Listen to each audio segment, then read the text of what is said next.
Another new addition to the menu bar up here is plugins.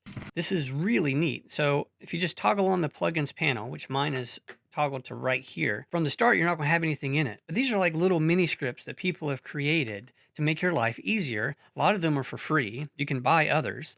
Like if you want to add a custom watermark, just install this little widget. These are a curated list of the editor's choice. I'm going to toggle on see more. Now, again, when you come here, you're going to, these are all the featured plugins. If you come down to all plugins, you'll see everything that's available. And these are all the free ones again. I think this one is really cool. Floating adjustments. It's the way Photoshop used to work. This is actually from Adobe, so you know it's safe. Click OK. Got to input your password, and it's going to install the plugin. Basically, in the old days, Photoshop used to open up in a new dialog box when you opened up an adjustment. Now, the adjustments will still do that, right? If I go to levels, let me actually get out of this. All right, so here is my image. If I were to go to adjustments and open a levels adjustments, see how it pops up in this separate window?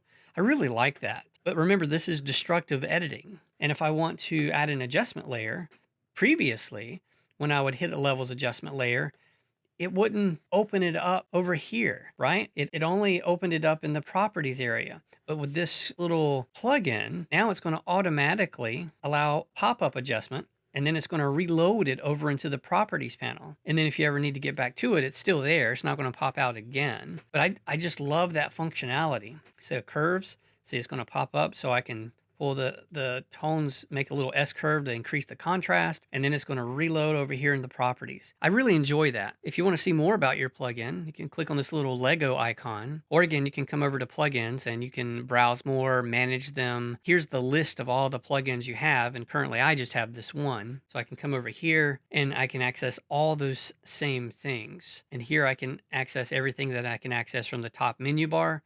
So if I want to go to manage plugins, and if I want to uninstall this, I just click on these ellipses dots and click disable or uninstall. So I can keep it installed, but just disable it for a period of time, or I can actually click uninstall. And that way you're back to, it doesn't cost you anything. It doesn't mess up Photoshop. It's just a wonderful feature. If you like this video, make sure you whack it, smack it, and crack-a-lack it. Yes! Hey, what are you still doing here? It's over. Actually, all kidding aside, I hope this video helped. And if it did, consider subscribing. I like subscribers. That's awesome. What? You just took one in the jugular, man. Whoa. Yes! Oh my God, I did. This is... Hey, you stayed to the end. You know what that means? You're awesome. I'm talking about you. Now get out of here.